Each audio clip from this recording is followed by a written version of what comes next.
Imagine a kid with a name like a superhero and a heart just as strong. Johnny Rocket, that's what they called him. You can almost see it.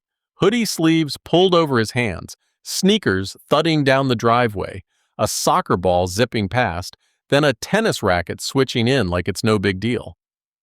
He was one of those kids who could do everything and still show up with straight A's.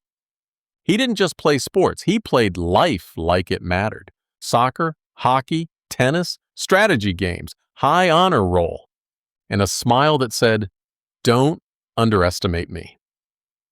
I'm Steve Rode, and this is True Stories from the Obit Files.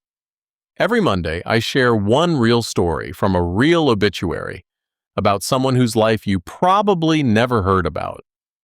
These aren't celebrities or headlines, just regular people who lived extraordinary lives right under our noses. If stories like this matter to you, make sure you're subscribed. I share a new one every Monday. Johnathan Robert Banks Morin was born on October 4th, 2006. He was named for his grandfather, John Banks, a connection that meant something deep and lasting. His family described him as an old soul, kind, quiet, strong. But when you watch someone live through what he lived through, strong doesn't even come close. At 15 years old, Johnathan was diagnosed with metastatic Ewing Sarcoma. Late diagnosis, aggressive treatment, a mountain in front of him. And what did he say? Just tell me what I need to do. Don't tell me a time frame or a cancer stage. No drama, no self-pity, just resolve. And somehow, that attitude carried him. Through surgeries, through chemo, through months when just getting out of bed must have felt like a mountain climb. And yet, he did more than survive. In 2022, he was declared NED, no evidence of disease.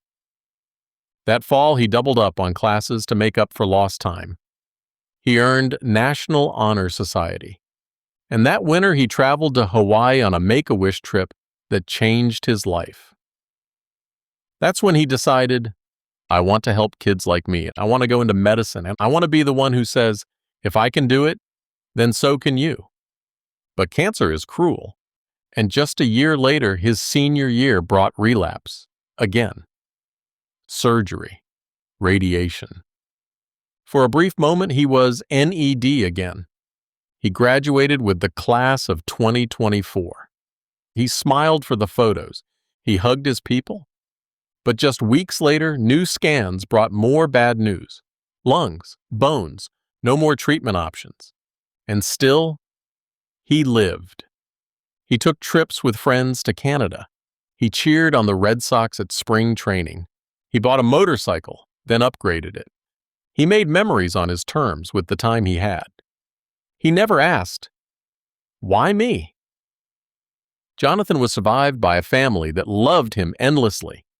His parents, his siblings, his grandparents, cousins, aunts, uncles, and a circle of friends so wide it had its own name. Team Rocket.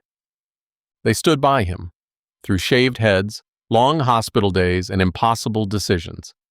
And so did his cat, Puck, his loyal shadow through it all. Doctors, nurses, oncologists, and care teams from Lewiston to Boston poured their hearts into his fight. And he met them with gratitude every step of the way. He passed just weeks after turning 18. But the number doesn't match the depth of the life.